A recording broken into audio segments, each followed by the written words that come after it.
안녕하세요. 스마트코인 트레이딩입니다. 리플 어제 흐름이 너무 아쉬운 이유. 어제 리플이 1600원 정도까지 올랐었죠. 그리고 나서 추가적인 상승이 있을 법 했는데 비트코인이 흘러내리면서 같이 내려왔단 말이에요. 그러면 지금 어떤 상황인지 한번 같이 보도록 하겠습니다. 이걸 나비 효과라고 불러야 할까? 미국의 부유세 이슈가 없었더라면, 머스크가 세금을 내기 위한 테슬라 주식 매도 트윗이 없었더라면, 나스닥 1차 급등 후 2차 하락이 나오지 않았더라면, 2차 하락에 맞춰 비트가 내리지 않았더라면 리플이 내리지 않았을 텐데, 그러니까 어떤 이슈가 있었냐면 미국에서는 부유세라는 게 있죠. 그래서 머스크가 트윗을 올립니다. 얘들아, 나 부유세를 내야 되는데 현금이 없어, 돈이 없어, 어떡하지? 라고 했더니 그 트윗에 댓글로 사람들이 야 그럼 너 주식 팔면 되잖아 라고 했어요. 너는 주식이 많고 주식이 많이 올랐으니 주식을 팔아 라고 사람들이 그렇게 댓글을 달았단 말이에요. 제가 봐서는 주식을 팔 명분을 만들어야 되는데 그거를 트위터에 올려서 사람들이 그렇게 반응해 주길 좀 바랬던 게 아닐까 싶어요. 그래서 머스크는 냅다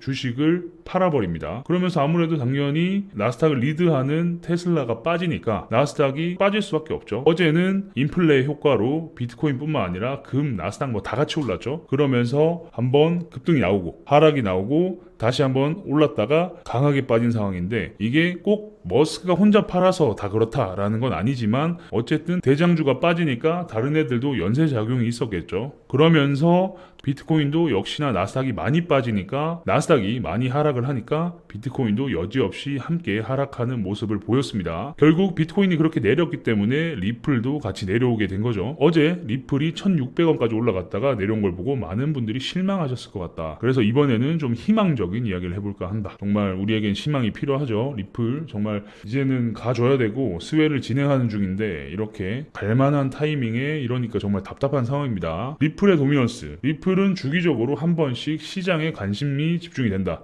그 대표적인 사례가 도미넌스다. 가격이 펌핑되는 건 비트가 올라서 반사이익을 보는 경우도 있어서 이거는 분석하기 쉽지 않다. 왜 그러냐면 리플의 시총이 딱히 오르지 않고 BTC 가격이라는 게 리플을 비트로 거래할 때의 가격입니다. 비트코인 가격이 유지가 되고 있는데 이 친구의 가격이 올라가면 자연스럽게 코인의 가격이 올라가고요. 비트코인과 리플 BTC 차트가 동시에 오르면 강한 상승이 나옵니다. 그리고 비트코인은 가만히 있는데 BTC 차트가 빠지면 리플이 조금 빠지고, 비트가 빠지면서 얘도 같이 빠지면 강한 하락이 나오게 됩니다.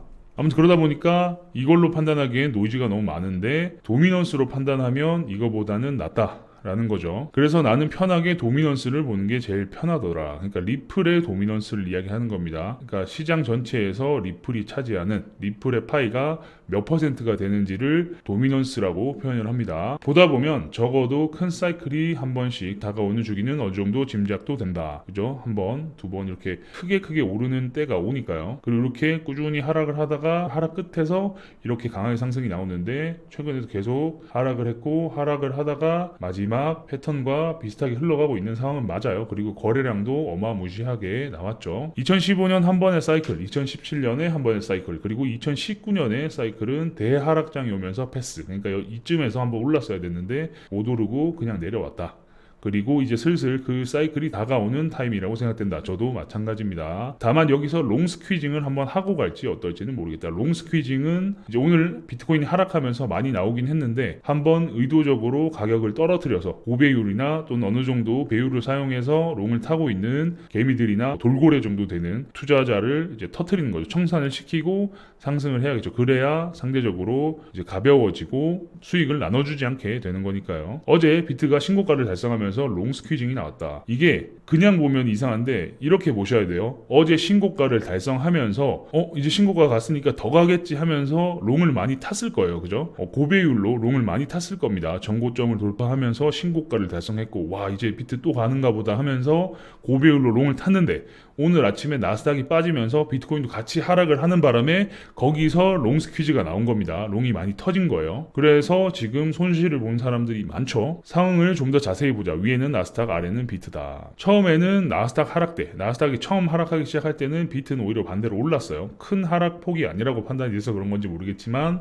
나스닥이 조금의 하락이 있었을 때 비트는 별 반응이 없었다. 나스닥이 스멀스멀 빠질 때 비트 쪽으로 상대적 해증이 발생했었다. 그러니까 나스닥이 빠지기 시작하니까 오히려 비트로 돈이 흘러 들어왔다라고 볼 수 있는 거죠. 그 덕에 신고가도 달성했는데 문제는 나스닥도 급락이 나오면 비트도 사실 답이 없다는 거예요. 나스닥이 갑자기 빠져버리니까 비트코인도 역시 강하게 하락을 했다 이 말이죠. 그러니까 지금 어느 정도 투자 기관이나 투자를 하는 사람들이 코로나로 인해서 엄청난 버블이 껴있다라고 판단을 하고 있는 거예요. 생각은 하고 있지만 가격이 올라가니까 다 같이 가자. 그 버블의 끝이 어딘지 모르니까 가자를 외치고 있는 거고, 근데 갑자기 나스닥이 떨어지고 뭐 시장에 이렇게 충격이 오니까 비트코인도 역시 그거를 생각을 하고 있으니까 아 버블이 터지나 하면서 또 시장가로 엄청난 매도가 나올 수밖에 없겠죠. 이런 부분을 참고하면서 투자를 하시면 좋을 것 같습니다. 난 이게 테슬라의 영향이 컸다고 보지만 그 이야기는 너무 길어지니까 패스. 자, 넘어가겠습니다. 아무튼 지금 중요한 건 여기서 비트코인이 버티기만 해줘도 된다. 그죠? 비트코인이 어쨌든 횡보를 해줘야 알트코인이 가는데 저도 사실 아주 좋은 타이밍이라고 생각해요. 비트가 신고가를 달성하고 조정이 좀 나온 다음에 횡보를 시작하면 조금 있다가 알트들이 눈치를 보고 나서 랠리를 시작한 사례가 많거든요. 그래서 버티면 알트 타임, 리플 타임이 올 확률도 상당히 높아질 것 같다. 리플은 주기상 지금 딱 바닥을 다지는 각도로 딱 좋은 위치에 있다라는 거죠. 사실 어제 리플 예비 시동 한번 거나 기대하는 중이었다. 씨바. 어쨌든 이렇게 지금 횡보를 하는 타이밍에 횡보가 끝나면 상승을 강하게 하는데 지금 약간 요런 타이밍이 아니었을까라고 생각을 하셨다는 거죠. 3시간 봉이다. 어느 정도 하락하는 도미넌스에 브레이킹이 걸리면 거의 대부분 도미넌스는 수직으로 상승한다. 그러니까 가격이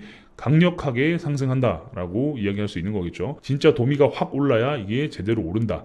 그러니까 시장에서 파이를 뺏어오는 거죠. 리플로 돈이 확 몰려드는 겁니다. 어제 1600원 찍은 건 리플 상승으로 보면 단타용 떡밥 주는 정도였다. 그러니까 단타로 들어가신 분들이 수익을 좀 낼 수 있고, 또는 물려있던 분들이 떨어져 나가거나 아니면 뭐 밑에서 타신 분들이 이제 오르네 하면서 수익 실현을 하게끔 이렇게 떡밥을 던져줬다 이 말이죠. 도미가 진짜 수직으로 오르면 이럴 때 단타 치면은 유튜브가 인생 후회각이 나온다. 수량 좀 늘리려고 과매수라고 팔았다가 잠깐 뒤돌아보면 정말 한 10%씩 더 올라 있고, 그럼 하다가 다시 매수하기는 힘들죠. 보통 심리적으로. 그렇기 때문에 이런 상승장 초입이나 알트 랠리가 시작될 수 있는 자리에서는 함부로 알트를 팔면 오히려 피눈물 흘리는 수가 있다 이 말입니다. 문제는 비트다. 아니 정확히는 미국 주식이 급락만 하지 않으면 해칭용으로 비트가 부상할 나이스 타이밍이기도 했다.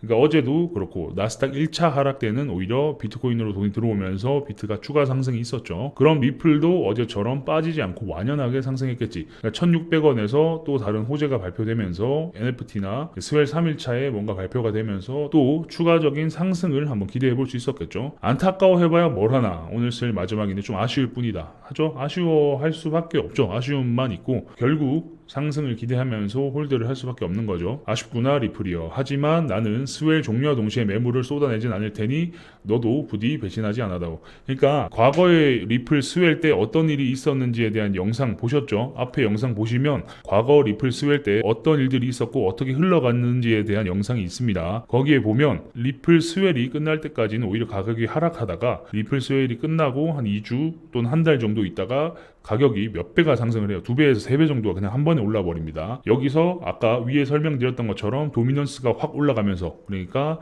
시장에서 리플로 돈이 확 쏟아져 들어오면서 강한 상승이 나올 수 있다. 그러니까 리플 스웰이 끝났다고 해서 비트가 빠지지 않는데 그 실망감으로 리플을 던질 필요는 없다. 이걸 말씀하시는 거니까 너무 일희일비하지 마시고 알트뿐만 아니라 리플의 랠리를 한번 기대해보면 좋을 것 같습니다. 요즘은 그래도 이야기를 좀 하는 편입니다. 커뮤니티에 요즘 경기도 웨일님께서 활동을 하기 시작하셨어요. 그러니까 궁금한 게 있거나 기존에 유튜브를 보시거나 아니면 블로그를 보시는 분들은 언제든 커뮤니티에 들어오셔서 이야기 나눴으면 좋겠습니다. 아래 프로그램은 저희 회사에서 직접 개발한 API 트레이딩 프로그램입니다. 선물 거래를 하시는 분들, 비트맥스, 바이비트, 바이낸스, FTX 선물 거래를 하시는 분들은 API 트레이딩 관심 있으신 분들은 한번 봐주시면 너무 좋을 것 같고요. 직접 개발해가지고 공을 많이 들였어요. 이상한 프로그램도 아니고 사업자 등록부터 해가지고 고객센터까지 운영하는 아주 정상적인 프로그램이니까 한번 관심 있게 봐주시면 감사하겠습니다. 그럼 다음 영상에서 뵙겠습니다. 감사합니다.